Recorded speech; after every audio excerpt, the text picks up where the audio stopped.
Hello everyone, welcome back to Inspirations for Whole Wellness. I am Lida Sportel. I'm a licensed psychotherapist and I'm a health coach, and I help you break free. I help you break free from whatever it is that's limiting you from expressing your wisdom, from expressing all the gifts that you have within you, and from finding your voice and sharing it with the world. So I know I talk to a lot of people who are very empathic. So I've been talking about being an empath. And if you're an empath, to just look at those little pieces of the symptoms and the experiences that you have if you are an empath. And one of those that I wanted to discuss today, so technically this is part 3 of our discussion on being an empath. This conversation is about whether you're feeling that you absorb other people's stress and negativity. So just think about, during a day, do you find that you don't exactly know if what you're feeling is because of how you're feeling or because somebody else is feeling this way, and then it ends up becoming your emotion? Because an empath very easily absorbs the stress and negativity of others. So I know for me, growing up as a little girl, I was very empathic, and I would absorb all the issues that my parents had between them, the hostility that was going on, the disagreements, the stress, the anxiety, the anger. I would absorb all that. I would feel it really, really deeply. And growing up, a lot of that in all my relationships, my intimate relationships, with my friendships, with whoever was around me, a lot of the times I was lost as to how I was truly feeling, because I was feeling however the other person was feeling.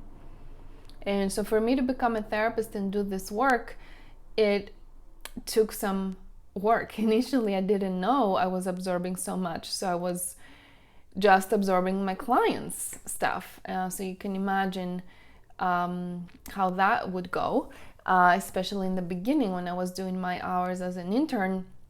I was working with domestic violence victims that have experienced a lot of forms of abuse. And so I would absorb a lot of that trauma. And it wasn't till later that I realized what was happening to me and why I was feeling all that stress. Obviously, I had my own stress, I had my own stuff. It's not to point fingers and blame anybody, but I was absorbing it more than what's healthy. I wasn't just feeling empathy, I was absorbing all their feelings, and then it would show up as health issues for me, as feeling really like not being able to sleep at night, feeling like I couldn't focus. My brain was just overwhelmed with all the different things.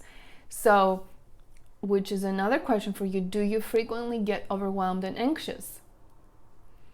Because that's also was my case. I was very easily startled.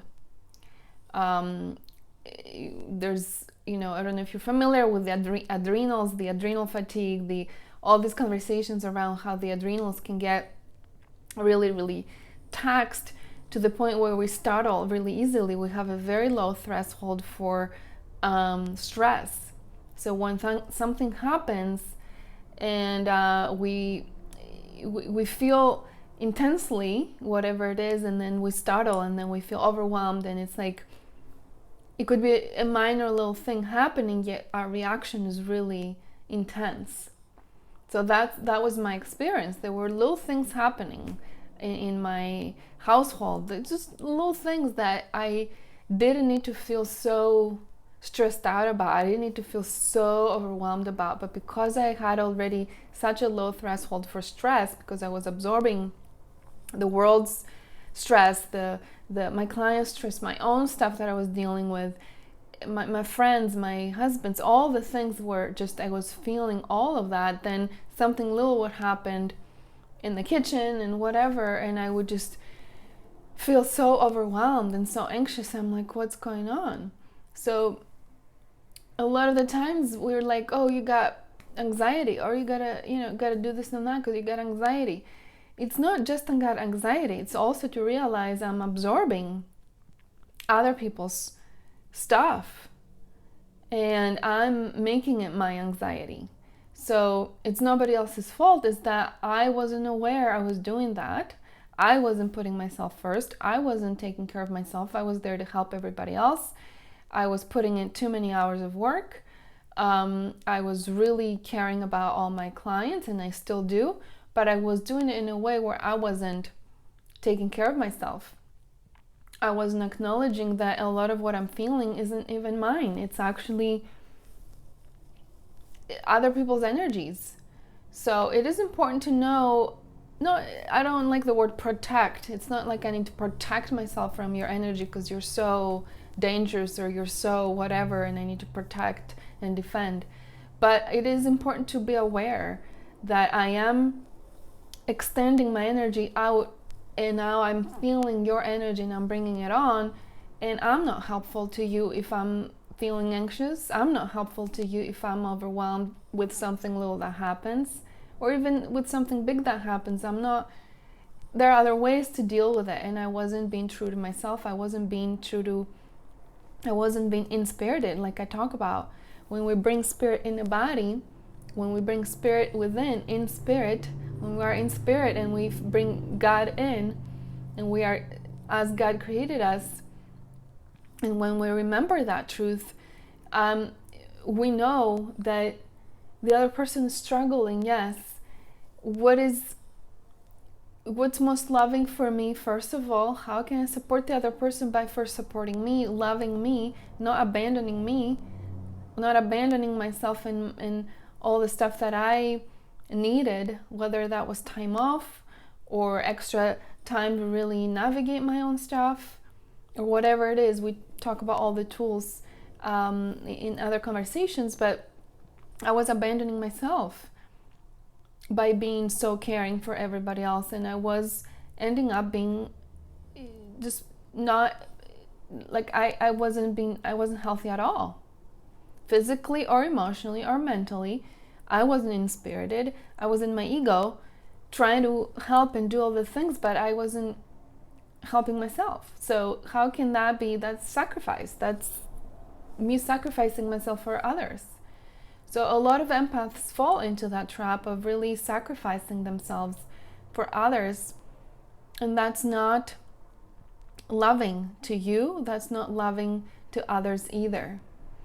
So I want to bring our attention to that, of when we realize we're an empath and when we realize that we have these tendencies to experience things really deeply, to absorb other people's energies, other people's stress, other people's pain, other people's whatever, and that we internalize it in such a deep way that we pause for a second and we look at what we're doing and we put hands on heart and we breathe and we start bringing compassion back to ourselves. I have a beautiful meditation in one of my programs that I help you really bring that attention back and bring that energy back, bring source back in your body, and then you go and do what you need to do. But it's not that you protect yourself. Again, it's that you've created an energy around you that is loving of you, that's loving you, honoring you, compassionate towards you, and then go help, and then go do the thing that you love to do, which is to help and support others and spread love in the world as an empath. So there are many ways for an empath to do their mission, to do their purpose in a way that feels in alignment with who they are, and doing it inspirited, with spirit in their body, versus feeling, overwhelmed, anxious, the burden of the world carrying the burden of the world on their shoulders, having all these different things that I see a lot with my clients. So if you feel that you resonate with any of this, let's continue these conversations together. Let me know in the comments how this is landing. And in the Facebook group, the Whole Wellness Method Facebook group, I will be giving more tips on what to do with this and other different conversations around this topic as well. So Come and join me there, and I will see you next time, leaving you in whole wellness. Bye bye.